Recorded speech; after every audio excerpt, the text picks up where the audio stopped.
Hebreus 12, 2, olhando firmemente para Jesus, autor e consumador da nossa fé. Algumas razões pelo qual as pessoas aceitam a Jesus Cristo e não permanecem firmes na denominação ao qual se renderam aos pés do Senhor. A primeira razão é a falta de discipulado, de acompanhamento e de orientação. Às vezes a pessoa se entrega, se rende, se converte e não tem um determinado acompanhamento.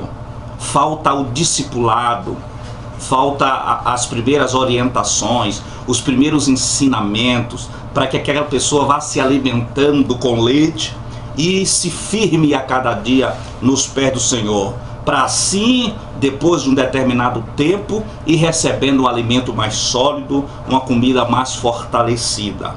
A Bíblia nos diz em Eclesiastes capítulo 11, versículo de número 4, que aquele que observa o vento nunca semeará.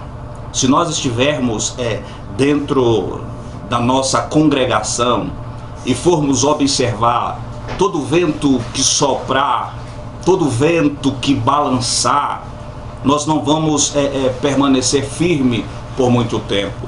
Porque o próprio Salomão, escrevendo Eclesiastes, ele diz que quem olha para o vento nunca terá a coragem de lançar semente.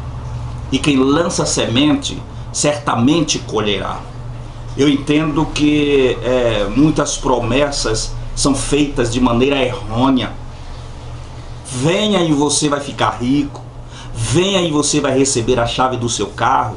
Venha e você vai conquistar o seu apartamento, a sua casa própria. Vai ter milhões na sua conta corrente. Essa é a segunda razão pela qual as pessoas não permanecem firmes. Porque vem com a motivação totalmente distorcida. Ah, mas já estou há 6 meses, 1 ano, não fiquei rico, vou pular fora. Queridos, a Bíblia nos diz que no mundo teremos aflições, mas devemos ter bom ânimo, porque Jesus venceu e vai nos dar graça para perseverar e continuar. O Evangelho de Cristo, ele foi proclamado durante 3 anos e 6 meses no ministério terreno de Cristo, e assim vem sendo pregado durante centenas e centenas de anos, com vários intuitos, e o principal deles, ganhar almas para Jesus Cristo. Então a salvação da nossa alma tem que estar em primeiro lugar. Depois disso, o que vier é consequência. Buscar primeiro o reino de Deus e a sua justiça, e as demais coisas vos serão acrescentadas. A Bíblia diz em Isaías capítulo 45, versículo 22, olhai para mim e sereis salvos, vós todos os moradores da terra. Às vezes, porque alguém passou por você, não te cumprimentou, não te deu a paz do Senhor, isso te entristeceu, você resolveu sair da sua igreja. Você está ali para servir a Deus, ou está ali para ser paparicado, para ser abraçado, para ser cortejado? Nós aceitamos a Jesus, queridos, para servir a Ele como Salvador da nossa alma e como Senhor das nossas vidas. Sabe por que algumas pessoas não permanecem no Evangelho, aceitam e depois desviam-se e afastam? Porque estão ali olhando para o homem, olhando para as falhas, olhando para as fraquezas, olhando para os erros, para os defeitos. Quem não tem defeito nesta terra? O único perfeito foi Jesus Cristo, e mesmo assim foi apedrejado, cuspido e crucificado. Mais uma razão: alguém te olhou de cara feia. Um simples olhar atravessado foi motivo para você sair dos pés do Senhor. A Bíblia diz no Salmo de número 121, eleva os meus olhos para os montes, de onde me virá o meu socorro? E o salmista diz, o meu socorro vem do Senhor, que fez o céu e a terra. O teu socorro não vem daquele que te olhou de cara feia. A tua providência não vem daquele que te olhou de cara feia. A resposta das tuas orações não vem daquele que te olhou de cara feia. Então permaneça firme, porque o escritor aos Hebreus disse que nós devemos olhar para Jesus, autor e consumador da nossa fé. Tudo bem, temos respaldo bíblico de que o homem tem que ser exemplo, e eu creio e tenho conhecimento de causa. Porém, a prioridade principal é olhar para Cristo. Alguém falou mal de mim, não vou mais ficar aqui nessa congregação. Queridos, se alguém falou mal de você, se alguém te criticou, isso significa que você está produzindo frutos.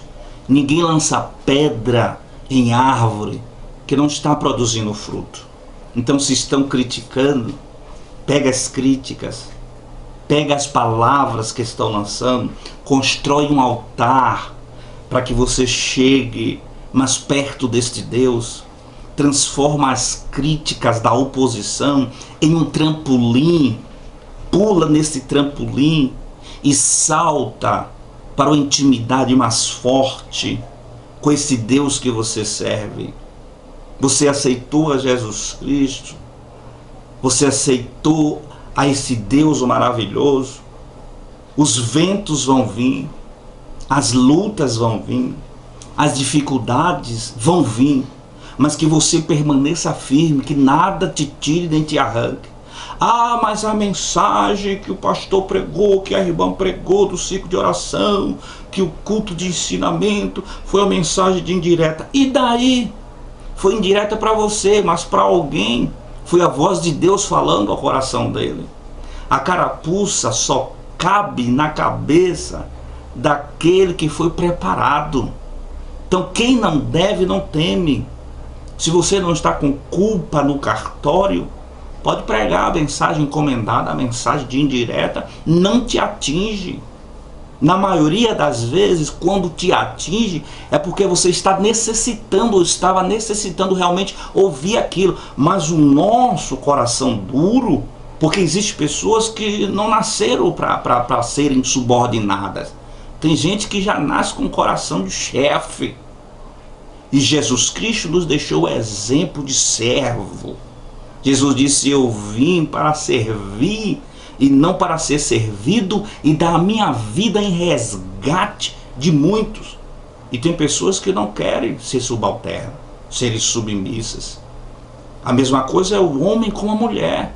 Se o homem deposita amor no coração da esposa, da mulher, automaticamente isso vai ser retribuído em uma submissão, em um comum acordo. Eu te dou, você me dá, eu deposito e recebo. A mesma coisa. Não podemos esquecer que no céu, no próprio céu, existe hierarquia. De cima para baixo, Deus, Jesus, o Espírito Santo, a terceira pessoa da Trindade.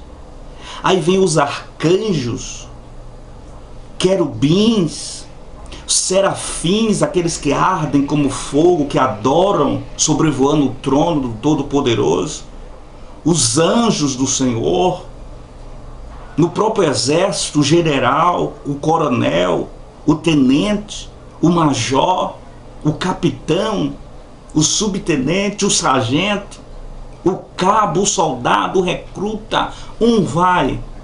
Então isso não pode ser ultrapassado. Tem pessoas que obedecem mais o patrão no serviço, não perde o horário, bate o cartão certinho. Se o patrão chamar a atenção, ele baixa a cabeça, porque ele sabe que tem um salário no final do mês para ele receber, então ele se humilha ali naquele momento. E às vezes na igreja qualquer coisa se fere, se machuca. Ah, eu não fui com a cara desse pastor, não fui com a cara dessa irmã. Meu amigo, minha amiga, você não está ali para agradar, você está ali para servir a Deus. Se esforce. Pedro andou sobre as águas, o vento soprou, Jesus estava do lado. Pedro parou de olhar para Jesus e olhou para o vento e afundou. Existem muitas pessoas afundando porque estão olhando para o vento. Olha para Jesus. Josafá se levantou diante de uma grande dificuldade.